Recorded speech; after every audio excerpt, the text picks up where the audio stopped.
Jadi sekarang Imam Haddad akan mengajarkan kepada kita bagaimana caranya memunculkan rasa muraqabah.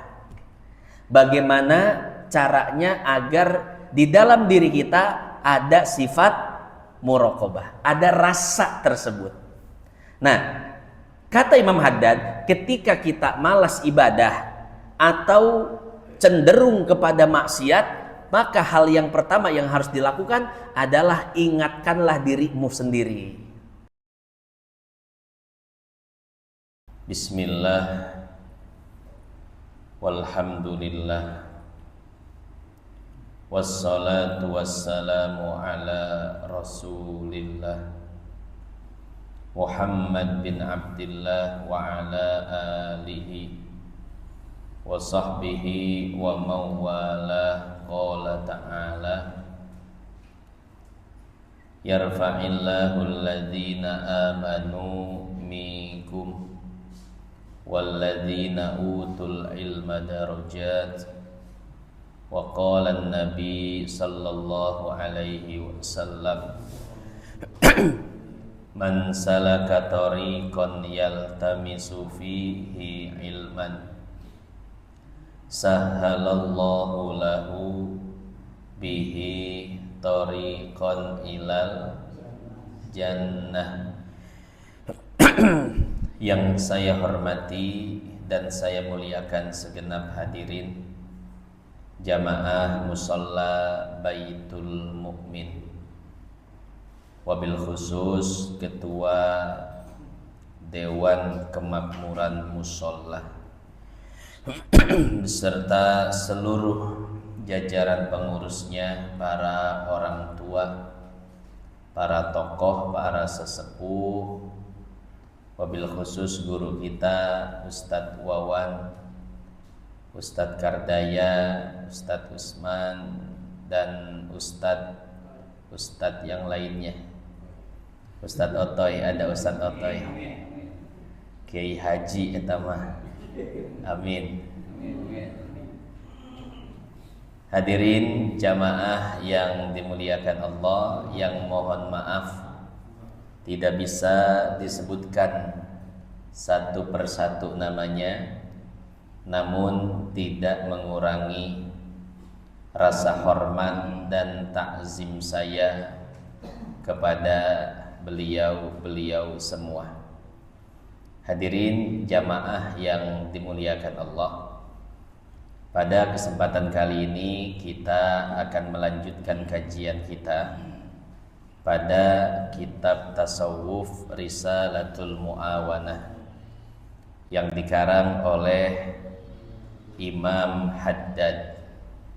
Bismillahirrahmanirrahim. Qalal musannif, pengarang kitab ini mengatakan, faslun, ini adalah sebuah fasal. Pasal itu artinya sekat, pemisah. Jadi memisahkan antara materi sebelumnya dan materi setelahnya. Faslun, ini adalah sebuah fasal. Wa alaika ya akhi, dan atasmu wahai saudaraku, bimuraqabatillahi ta'ala, senantiasa merasa diawasi oleh Allah. Bahasa atau istilah tasawufnya muraqabah, artinya merasa diawasi oleh Allah. Wa alaika ya akhi, atasmu wahai saudaraku, untuk senantiasa merasa diawasi oleh Allah.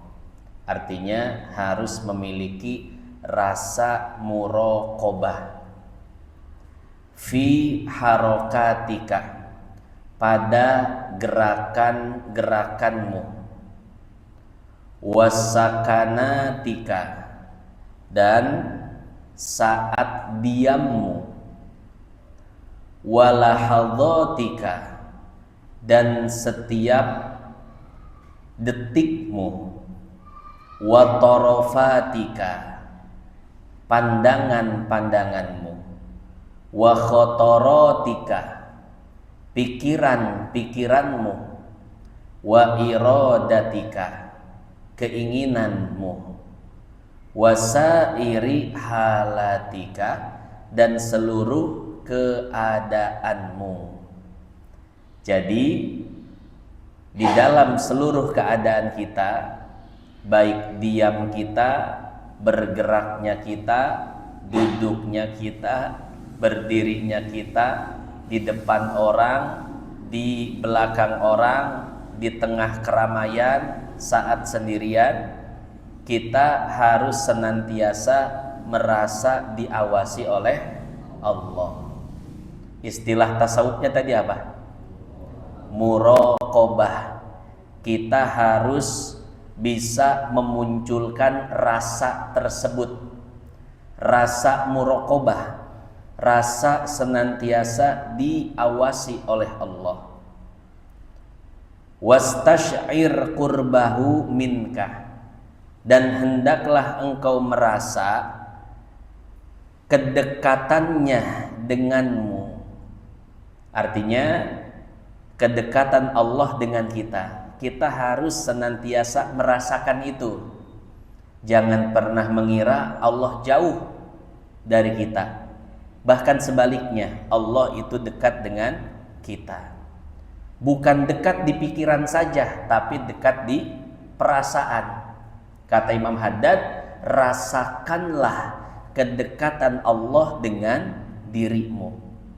Wa'lam, ketahuilah olehmu, annahu nadhirun ilaika, sesungguhnya ia melihat padamu, wa mutalliun alaika, dan mengetahui dirimu, la yakhfa alaihi minka khafiyatun, tidak ada sedikit pun yang tersembunyi darinya akan dirimu. Jadi tidak ada sedikit pun yang tersembunyi dari Allah tentang diri kita. Dari ujung ketombe sampai ujung rorombeheun. Tahu rorombeheun, Pak? Pak Haji masih ada rorombeheunnya. Ya. Dari ujung kepala sampai ujung kaki Allah tahu semua bentuk fisik kita. Bukan cuma bentuk fisik, tapi Allah tahu apa yang ada di dalam diri kita. Pikiran-pikiran kita, perasaan kita, niat kita, tujuan kita, semua Allah tahu. Kemudian Imam Haddad mencantumkan firman Allah, wa ma ya'zubu ar-rabbika mim mithqali dzarratin fil ardi wala fis sama. Wa ma ya'zubu, dan tidaklah luput, an rabbika, dari Tuhanmu, dari Allah, mim mithqali dzarratin, sedikit pun, fil ardi, apa yang ada di bumi, wala fis samai, dan apa yang ada di langit. Semua yang ada di bumi Allah tahu, semua yang ada di langit Allah tahu. Yang ada di atas tanah, yang ada di bawah tanah, yang ada di atas laut, yang ada di dalam laut, yang ada di luar hutan, yang ada di dalam hutan, semuanya tidak ada yang luput dari pengetahuan Allah Subhanahu wa taala. Begitu pula yang ada di langit, lebih luas lagi. Ya.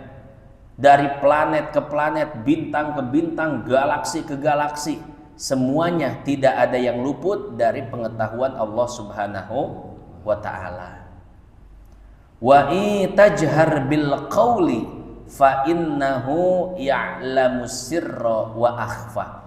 Dan jika engkau mengangkat suara, sesungguhnya Allah tahu semua rahasia, bahkan yang lebih tersembunyi dari rahasia. Jangan dikira Allah tidak tahu apa yang ada di dalam hati kita.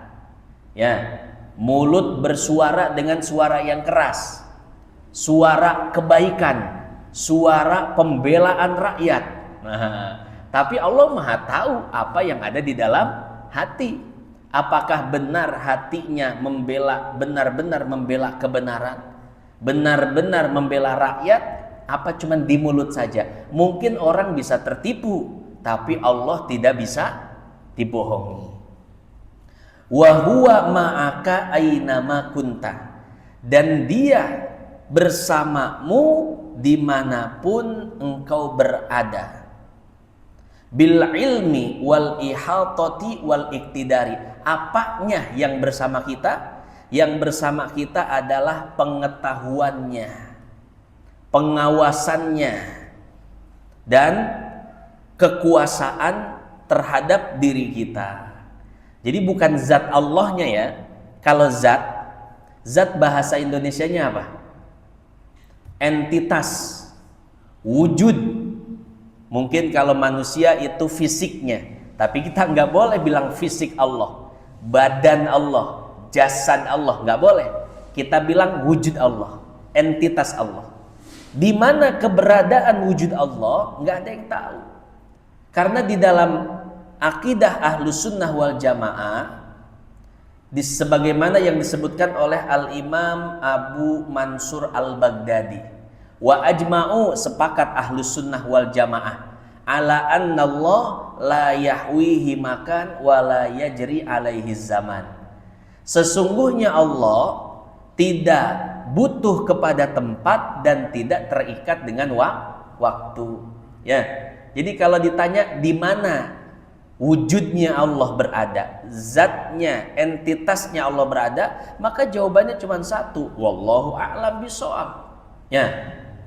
Atau kalaupun mau jawab, kita jawab, Allah tidak butuh kepada tempat dan tidak terikat dengan waktu. Karena yang butuh kepada tempat cuman makhluk, sementara Dia sang Khalik yang menciptakan waktu dan menciptakan tempat. Ya. Nah, jadi Allah bersama kita dimanapun kita berada, yang dimaksud adalah pengetahuannya, pengawasannya, sehingga tidak ada yang luput sedikit pun dari pandangan Allah Subhanahu wa ta'ala. Ada satu kisah 3 orang murid, ya. Gurunya mengatakan, wahai 3 orang muridku, aku memiliki 3 ekor ayam. Ya. Nah, aku memiliki tiga makanan. Aku berikan kepada kalian satu persatu. Sekarang sembunyikanlah makanan itu di tempat di mana Allah tidak akan mengetahuinya. Akhirnya satu murid pergi ke satu tempat, ya, dan menggali tanah, dikuburlah di dalam tanah. Kemudian murid yang kedua, dia pergi ke satu tempat, dimakanlah makanan itu sehingga masuk ke dalam perutnya. Dan satu murid lagi bingung mau pergi kemana. Akhirnya setelah itu dikumpulkan oleh gurunya, ditanya satu persatu. Murid pertama, di mana engkau sembunyikan makanan itu? Wahai guruku, aku sembunyikan di tempat yang tidak ada satu orang pun tahu. Ya, di mana? Yaitu di dalam tanah. Oh, begitu. Yang kedua, muridku, engkau simpan di mana itu makanan? Aku simpan di dalam perutku. Ya. Yang ketiga, engkau simpan di mana? Wahai muridku, wahai guruku, ini masih ada, aku tidak bisa menyimpannya di mana-mana.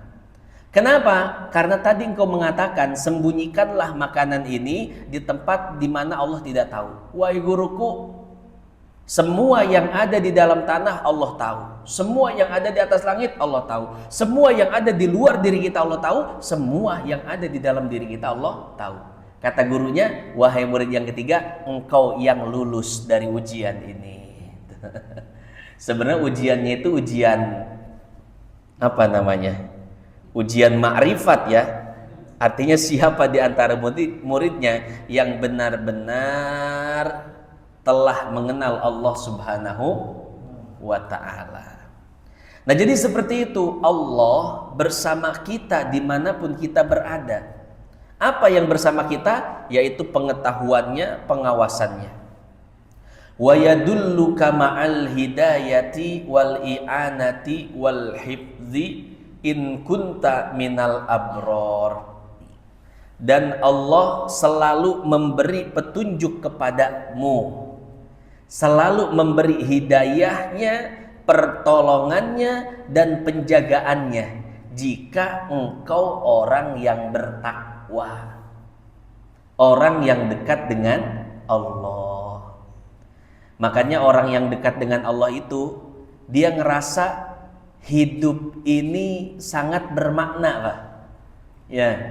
Kenapa demikian? Karena di setiap langkah senantiasa ada petunjuk Allah. Dia mau melakukan ini, mau melakukan itu, seolah-olah semuanya sudah diatur oleh Allah.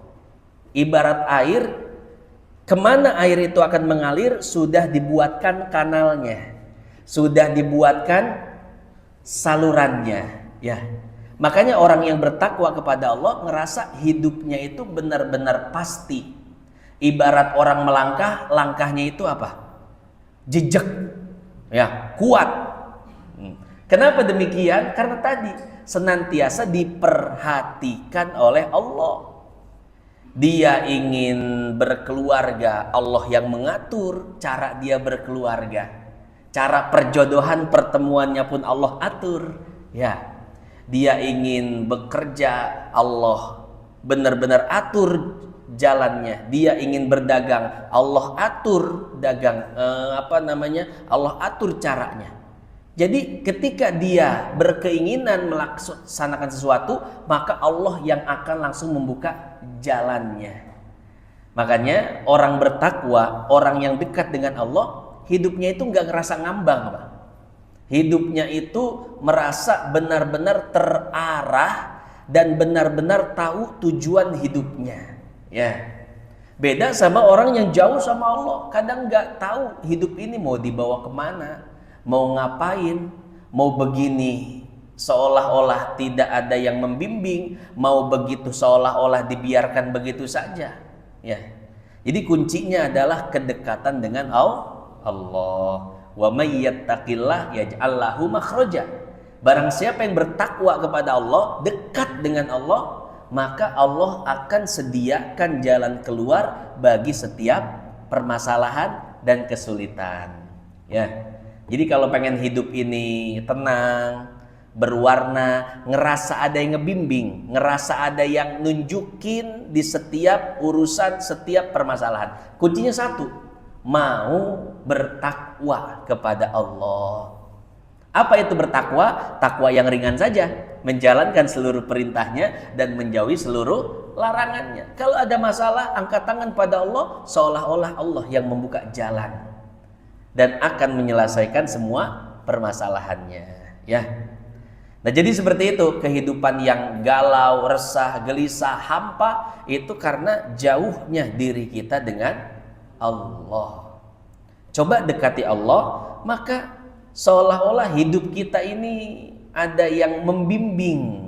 Ya, semua yang akan terjadi kepada kita di dunia ini seolah-olah sudah ada yang memberitahu, ada yang ngodein, besok nih mau begini persiapan, besok mau begitu persiapan. Ya, nah jadi seperti itu. Semuanya dipersiapkan oleh Allah.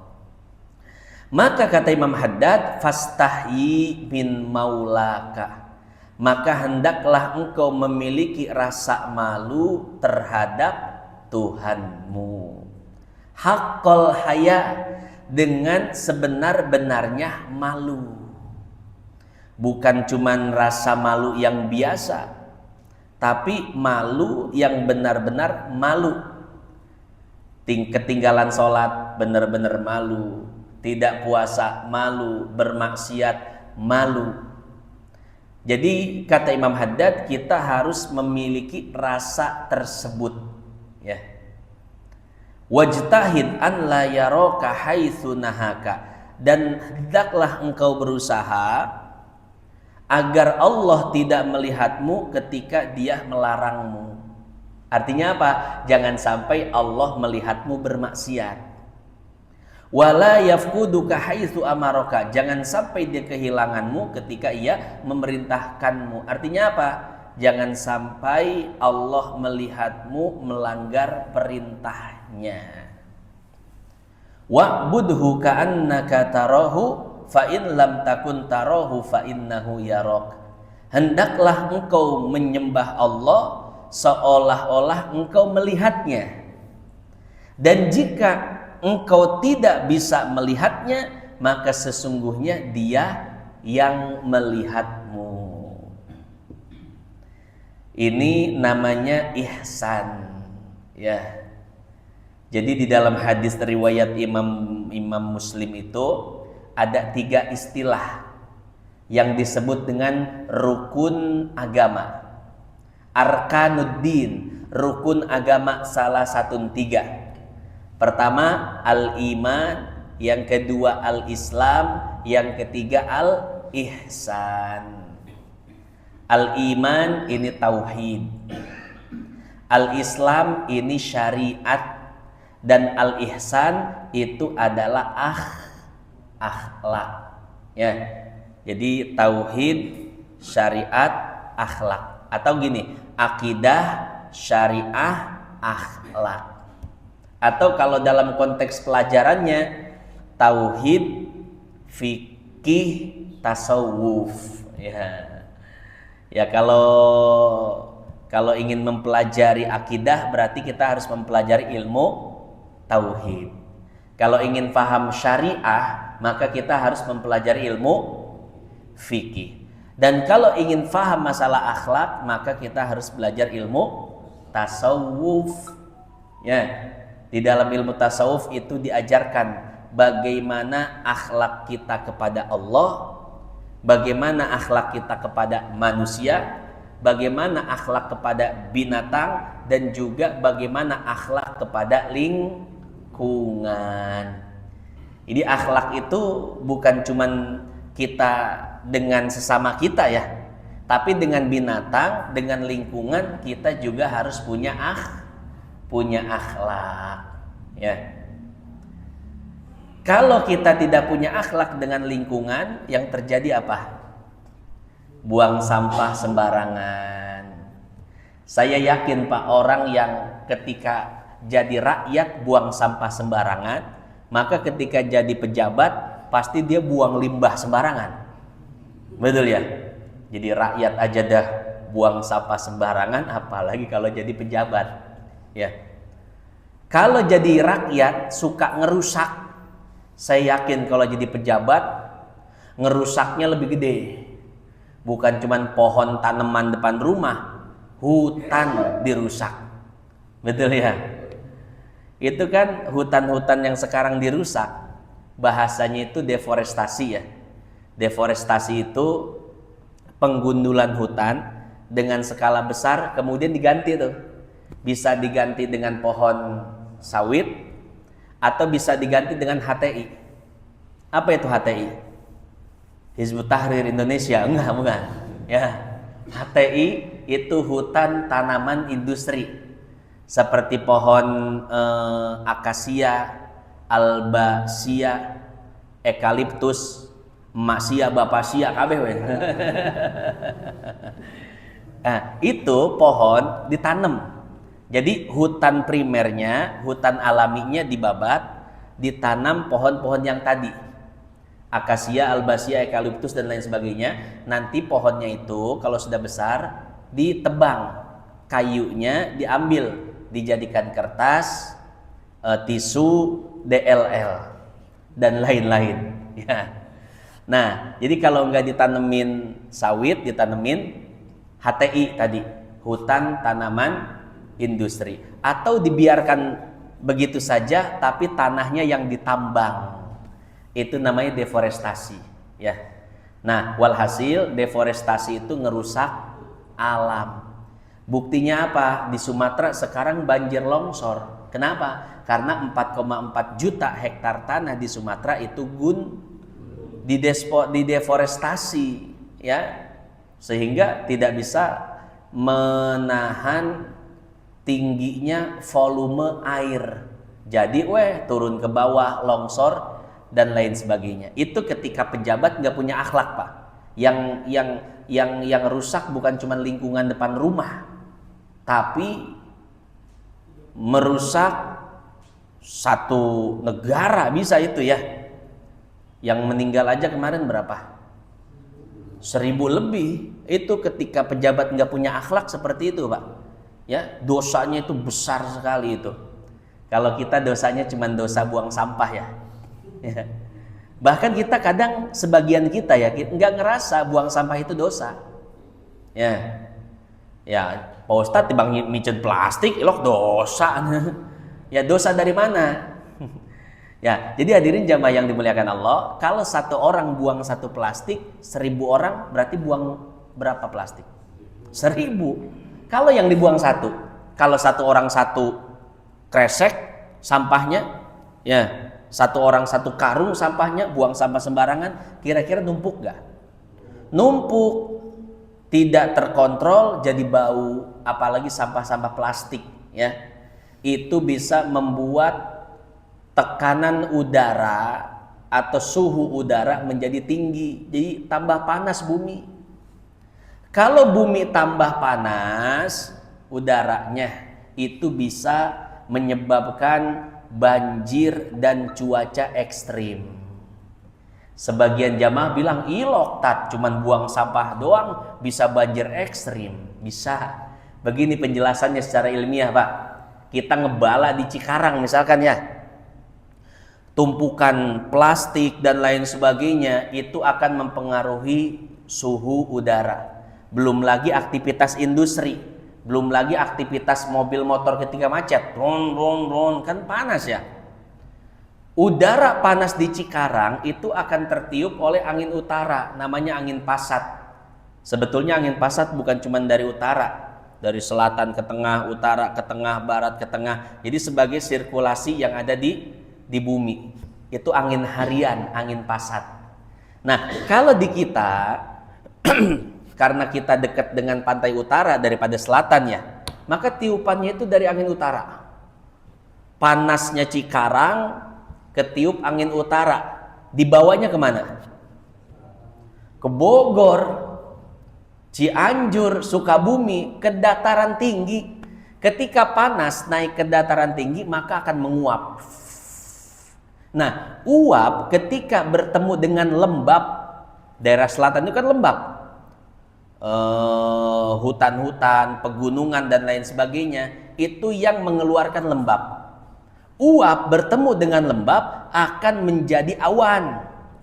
Mending kalau awannya awan kumulus. Namanya awan kumulus pasti mulus ya. Putih gitu. Coba kalau awannya awan badai atau awan cumulonimbus. Awan badai itu tingginya secara vertikal bisa sampai 15 km, Pak. Secara horizontal lebarnya bisa sampai puluhan kilo. Di dalamnya itu banyak es batu, banyak air dengan jutaan liter apa volumenya tinggi ya. Itu kalau udara sekitar bisa menahan, air nggak turun. Tapi kalau saking banyaknya air turun, ya hujannya di Bogor, banjirnya di mana? Kemarin Patung Lele. Bekasi Kota ya. Bekasi Kota kerendem. Ya. Kerawang kerendem. Untungnya Cikarang kita ini atas nih, Pak. Kita ini agak begini nih. Nih, kaditu rendah, kaditu rendah. Urang mah lumayan luhur ya. Insya Allah mau banjir di urang. Cuman ya Pertamina. Sieun meledak. Ya. Hujannya di Bogor, banjirnya di kita. Akibat ulah siapa itu? Yang buang sampah di Cikarang. Yang menyebabkan cuaca menjadi ekstrim, cuaca membuat awan badai. Makanya kemarin di puncak itu tahun kemarin ya, itu ada satu wisata namanya apa? Hibis. Tahu hibis, Pak? Itu hibis itu dibangun di atas lahan kebun teh. Kebun teh, pohon dibabat, dijadikan tempat wisata. Akhirnya apa? Enggak lama Tugu Utara kebanjiran kan? Banjir sampai jembatan itu hancur, Pak. Ya. Makanya setelah banjir itu langsung ditutup oleh Bapak Aing. Bapak Aing apa Bapak Sia? Ditutup sama Bapak Aing kan, sama KDM. Langsung dihabisin tuh hibisnya, kemudian ditanemin lagi tuh pohon-pohon ya, agar mengembalikan ke habitat awal ekosistem seperti sebelumnya. Nah, jadi seperti itu hadirin jamaah yang dimuliakan Allah ya. Coba kalau di Bogor itu hutannya banyak digundul, Pak. Habis kita, Cikarang bisa, Bekasi, Karawang, Jakarta semuanya. Cuman alhamdulillahnya para orang-orang yang peduli ya, termasuk para ulama, termasuk guru kita Habib Rizik, itu nanam ribuan pohon di Megamendung, Pak. Dan itulah pohon-pohon yang bisa menahan banjir agar tidak sampai kepada kita ya. Nah, artinya apa? Artinya akhlak itu bukan cuma kepada manusia, tapi akhlak kepada apa? Binatang, kepada lingkungan. Jangan dikira buang sampah itu nggak dosa, Pak. Ya, di mana dosanya? Tadi ketika sampah menumpuk, suhu udara itu tinggi, maka dibawa oleh angin utara, naik ke dataran tinggi, bertemu dengan lembab, jadi uap dan jadi awan. Kalau awan biasa, kalau awan badai, banjir kita. Bahkan awan badai itu dari Bogor bisa sampai ke kita. Ya, karena begini Pak ceritanya. Sekarang itu kan matahari lagi kalau pagi panas ya. Itu lagi pemanasan itu. Ya, pagi terbit matahari itu pemanasan. Biasanya siang udah agak gelap. Kenapa? Karena sudah menguap. Tanah, suhu udah tinggi, udah menguap. Dibawa sama angin utara langsung ke Bogor. Langsung di Bogor itu ketemu dengan lembab. Makanya siang-siang itu langsung ke sini kan awannya. Langsung gelap. Biasanya maghrib hujan, cuman tadi enggak ya. Maghrib, malam-malam tuh agak-agak hujan-hujan gitu ya. Cuman hujan-hujan tipis lah ya. Nah, jadi semakin banyak sampah, semakin banyak aktivitas industri dan lain sebagainya, pemanasan global itu akan semakin membuat cuaca menjadi ekstrim. Tuh. Jadi ayo mulai sekarang kita berhenti buang sampah sembarangan, ya. Gitu Pak Haji ya. Iya, buang sampah pada tempatnya, dikondisikan dan lain sebagainya. Ya, cuman sampah plastik itu susah banget, sampah plastik itu, Pak. Ala liber. Ya, kita lanjut. Nah, jadi seperti itu ya. Jadi kata Imam Haddad, sembahlah Allah seolah-olah engkau melihatnya. Kalau engkau tidak mampu melihatnya, maka sesungguhnya Dia yang melihatmu. Artinya apa? Dia yang memperhatikan kita. Ya. Mau buang sampah sembarangan, ngerasa diperhatiin sama Allah. Ya. Mau buka yang aneh-aneh di HP, ngerasa diperhatikan oleh Allah. Mau ngeliatin si mbak-mbak Indomaret, ya, merasa diperhatikan oleh. Nah, jadi seperti itu ya. Lanjut. Wa mata ra'aita min nafsika takasulan an ta'ati. Dan ketika engkau melihat ada rasa malas di dalam dirimu, malas sholat, malas ibadah intinya, ya. Au mailan ila ma'siyati, atau ada kecenderungan untuk melakukan maksiat, fadzakirha bi annallaha yasma'uka wa yaraka wa ya'lamu sirraka wa najwaka. maka ingatkanlah dirimu bahwasanya Allah mendengarmu, Allah melihatmu, Allah memperhatikanmu, Allah tahu semua yang ada di dalam hatimu. Jadi sekarang Imam Haddad akan mengajarkan kepada kita bagaimana caranya memunculkan rasa muraqabah. Bagaimana caranya agar di dalam diri kita ada sifat muraqabah, ada rasa tersebut. Nah, kata Imam Haddad, ketika kita malas ibadah atau cenderung kepada maksiat, maka hal yang pertama yang harus dilakukan adalah ingatkanlah dirimu sendiri. Jadi seolah-olah kita ini ada dua, ya, ada sisi baik dan ada sisi buruk.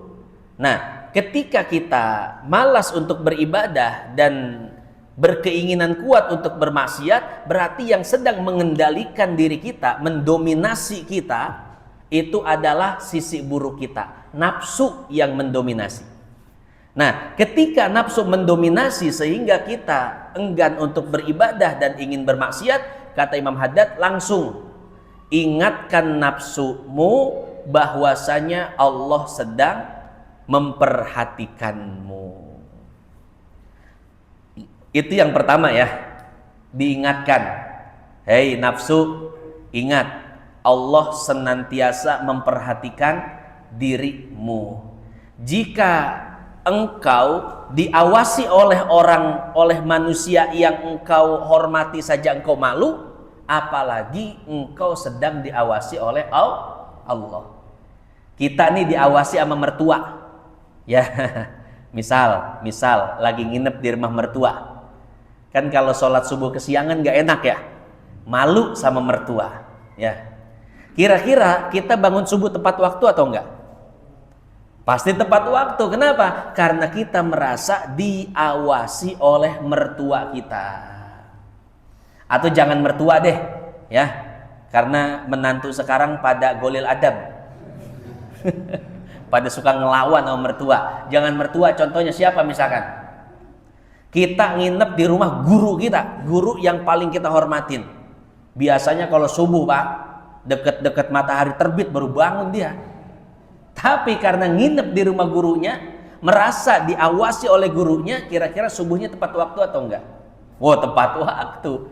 Diawasi oleh manusia saja bisa membuat sisi baik mendominasi sisi buruk gitu. Bisa membuat sisi baik mengalahkan sisi buruk dan nafsu, ya. Karena merasa diawasi. Nah, itu diawasi oleh manusia. Apalagi jika kita sudah merasa diawasi oleh Allah. Jadi pas lagi males sholat, langsung kita ingatkan, hei, ingat Allah senantiasa mengawasimu, Allah melihatmu, Allah memperhatikanmu, ya. Sehingga kalah tuh sisi buruk kita, nafsu kita kalah, sehingga kebaikan dan akal kita mendominasi, akhirnya bisa sholat. Atau ketika kita pengen maksiat misalkan, lagi ngelihat perempuan cantik luar biasa, masya Allah, tabarakallah, matanya maksiat, mulutnya zikir Pak, hitung-hitungnya imbangin lah katanya. Ya, Sayyidina Ali pernah nggak sengaja ngelihat perempuan lagi jalan sama Rasulullah. Sayyidina Ali itu terpesona. Kemudian kata Rasul nggak ngomong dulu. Kepala Sayyidina Ali langsung dilurusin sama Rasul. Hei Ali, hei. Ya. Kemudian setelah itu Nabi mengatakan, wahai Ali, al-ula laka wasani alaika. Pandangan pertama itu gratis Ali. Tapi ingat, pandangan kedua dan seterusnya itu tidak gratis lagi, ada dosanya. Ya. Apa yang dimaksud dengan pandangan pertama itu rezeki gratis? Maksudnya itu ketika kita melihat sesuatu yang diharamkan oleh Allah dan kita terpesona dengan sesuatu itu. Kita belum sadar kalau itu maksiat. ya terpesona. Itu namanya pandangan pertama. Tapi kalau kita sudah ingat, astagfirullahaladzim, maksiat. ulah kicep lim ulah kicep jadi Paris teh. Itu baru pandangan pertama ya. Itu enggak. Itu udah enggak pandangan pertama lagi. Walaupun belum kicep-kicep ya, begini aja. Nah, itu udah masuk pandangan berikutnya, pandangan yang berdosa. Jadi yang dimaksud pandangan pertama adalah pandangan yang tidak disengaja. Dan kalau sudah ngeh dengan pandangan itu, maka itu bukan pandangan pertama lagi. Ya, ketika kita bermaksiat, ada keinginan untuk bermaksiat kepada Allah, maka langsung ingatkan nafsumu bahwasanya Allah selalu memperhatikanmu. Itu yang pertama ya, kata Imam Haddad, dalam rangka memunculkan rasa muraqabah. Jadi harus dilatih dulu. Yang kedua, fa in lam yufidha.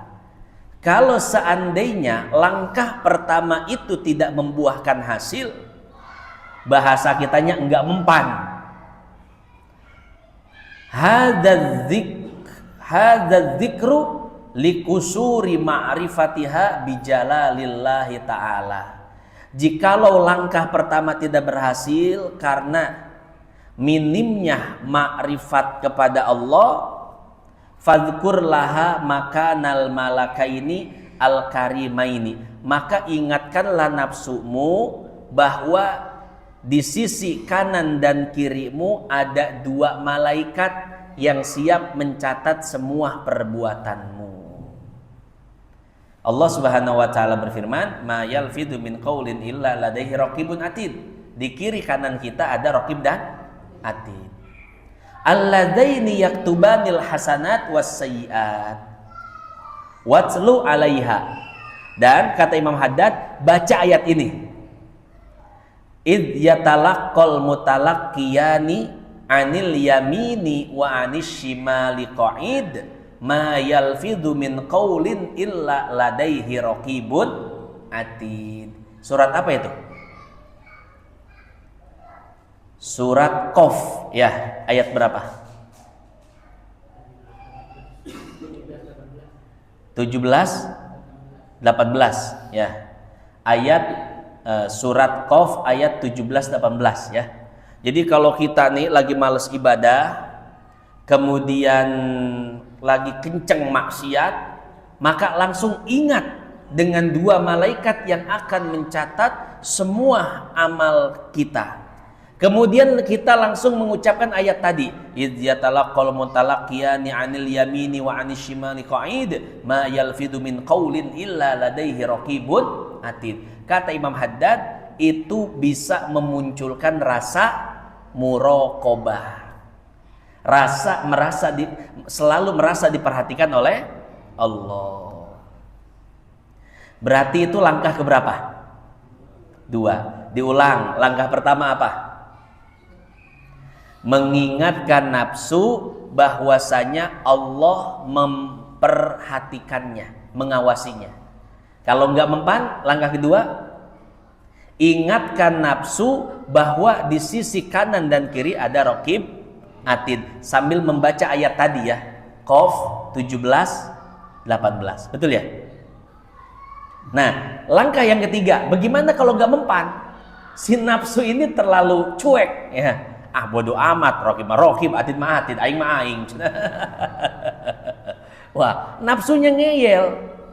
Kata Imam Haddad, fa in lam tata'assar bihadzat tadzkir, kalau seandainya tidak mempan dengan langkah yang kedua, fadzakirha qurbal mauti, maka ingatkan nafsu bahwasanya mati itu sangatlah dekat.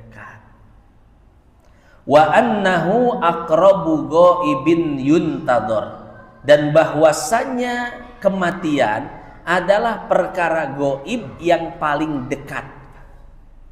Wa khawwifha bihujumihi ala girratin, dan takut-takuti nafsu bahwasanya jika dia bermaksiat bisa jadi kematian akan datang kepadanya sehingga dia akan mati dalam keadaan bermaksiat. Wa annahu mata nazala biha wa hiya ala halatin ghairi mardiyatin tanqalibu bi khusranin la akhiralah. Dan jika dia mati dalam keadaan tidak diridhoi oleh Allah, maka yang ada hanyalah kerugian yang tidak ada akhirnya. Jadi ditakut-takutin nafsu tuh. Hayo sia.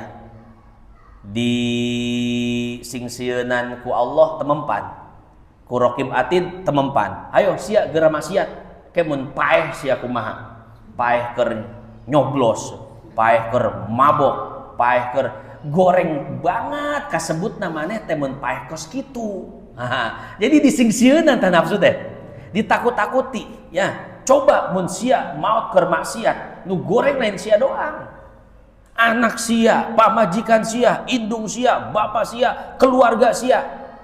Yang jelek adalah semua yang berkaitan dengan sia. Waduh. Ya.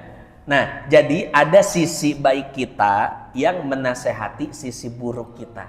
Jadi si nafsu itu dinasehati. Itu langkah yang keberapa? 3. Ya. Pertama, nafsu diingatkan bahwa Allah Maha mengetahui. Allah sedang mengawasimu, wahai nafsu. Tidakkah engkau malu kepada Allah? Kalau enggak mempan, maka diingatkan dengan apa? Raqib atid. Ingat, semua ucapan dan perbuatan akan dicatat oleh raqib atid, dan itu akan dibeberkan di padang mahsyar nanti sehingga semua orang tahu, baik orang pertama di muka bumi sampai orang 2 hari mau kiamat kayak warung Madura. Semua warung Madura buka 24 jam loh. Nutupnya 2 hari mau kiamat baru dinutup nih. Ya, luar biasa. Makanya Indomaret itu nyerah dia kalau berdampingan sama warung Madura. Pasti kalah, Mbak. Harga nggak masuk akal. Semua produk lengkap. Ya. Nah, jadi seperti itu. Diingatkan dengan apa? Yang kedua, raqib atid. Kalau nggak mempan, sama apa? Kematian. Ingat, ya. Sagoreng-goreng namane mun bisa maotna ulah keur maksiat. Kunaon ngerakeun keluarga, anak dan lain sebagainya. Lain maneh doang nu goreng. Nya puji banget geus goreng sia. Pae maksiat duh aing. Jadi dinasehati si nafsu ini. Ya. Dengan 3 langkah tadi. Kemudian kata Imam Haddad, fa in lam yanfa'ha hadat takhwif. Ternyata nafsunya benar-benar ngeyel.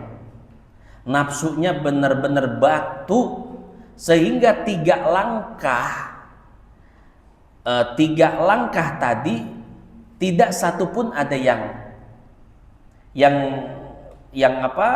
mencegah untuk dia bermaksiat. Kata Imam Haddad, kalau 3 hal tadi tidak bermanfaat, fadhkur laha ma wa'adallahu bihi man ata'ahu minas sawabil azim. Ganti caranya. Jangan ditakut-takuti, tapi diiming-imingi dengan pahala dan balasan dari Allah. Ya. Jadi udah ditakut-takutin sama Allah, sama raqib atid, sama kematian gak mempan. Kata Imam Haddad, ganti metode, jangan takut-takutin tapi iming-imingi. Ya. Wahai anak muda, jaga matamu. Kenapa? Karena bidadari sedang menunggumu. Iya. Ya. Bidadari di surga sedang memanggil-manggil namamu, Abang Otoy. Kapan kamu akan datang kemari? Ya, paheula. Ya. Jadi kita bisa mengiming-imingi nafsu kita. Nafsu sabar. Dunia mah enggak lama, 60-70 udah kelar. Ya. Dan jika engkau bisa sedikit bersabar di dunia, maka engkau akan bahagia di akhirat. Pahala dari Allah, bidadari yang begitu cantik luar biasa, kemewahan-kemewahan surga, keindahan surga, Allah sediakan untuk orang yang menahan nafsunya ketika di dunia.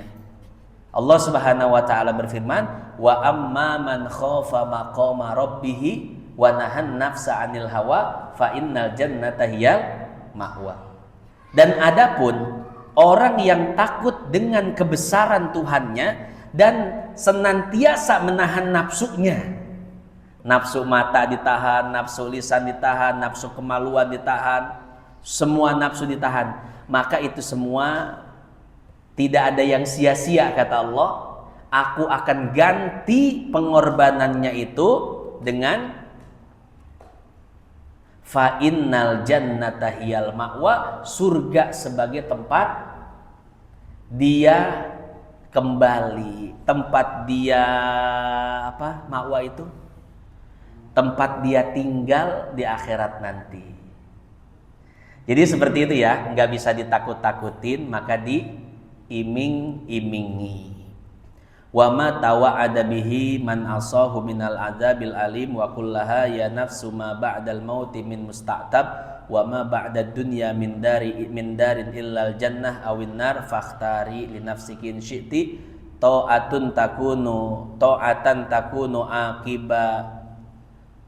akibatuha al fauza war ridwan wal khuluda fi fasihil janan wan nadhara ila wajhillahil karim al mannan wa in syi'ti maksiyatan yakunu akhiruha al khizya wal hawan was-sukhta wal hirman wal habsa baina tabaqatin niran fa'alij nafsaki bihadhil adkar inda taqa'udiha anit ta'ati wa rukuniha ilal ma'siyati fa innaha minal adwiyatin nafi'ati li amradil qulub. Jadi kita terus nasihati hati kita ya. Wahai hati, di akhirat itu tempat kembali cuma dua. Kalau enggak surga ya neraka. Sekarang aku tidak akan memaksamu untuk takut sama Allah, tapi aku akan memberikan pilihan kepadamu. Silahkan mau masuk surga atau mau masuk neraka. Jadi amun digebugan geus temempan, cicingkeun we cicingkeun. Cuman dikasih nasihati eta mah terserah nya. Nya hirup maneh keur maneh lain keur urang, eta mah terserah. Rek nerakanya neraka, rek surga ya surga, terserah lah. Ayeuna aing geus bungit ngingeteun di sia bahasa orang mah gitu. Ya. Ternyata itu salah satu jurus untuk menasehati. Ya.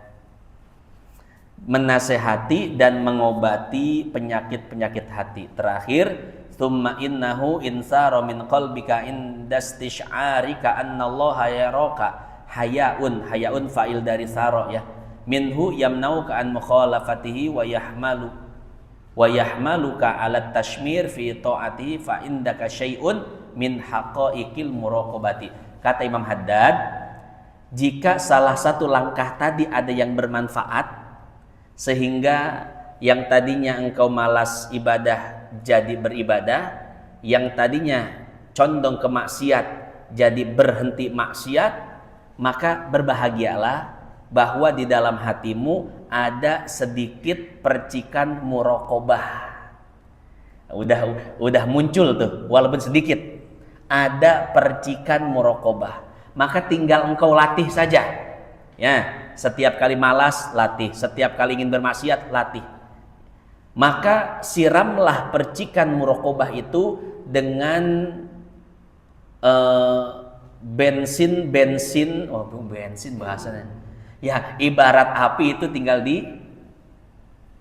dikobarkan, ya. Kalau sudah ada satu percikan di dalam hatimu, yaitu percikan muraqabah, tinggal dijaga, dilatih dan diperbesar rasa tersebut. Titik. Kurang lebih seperti itu, ya. Wallahu a'lam bishawab.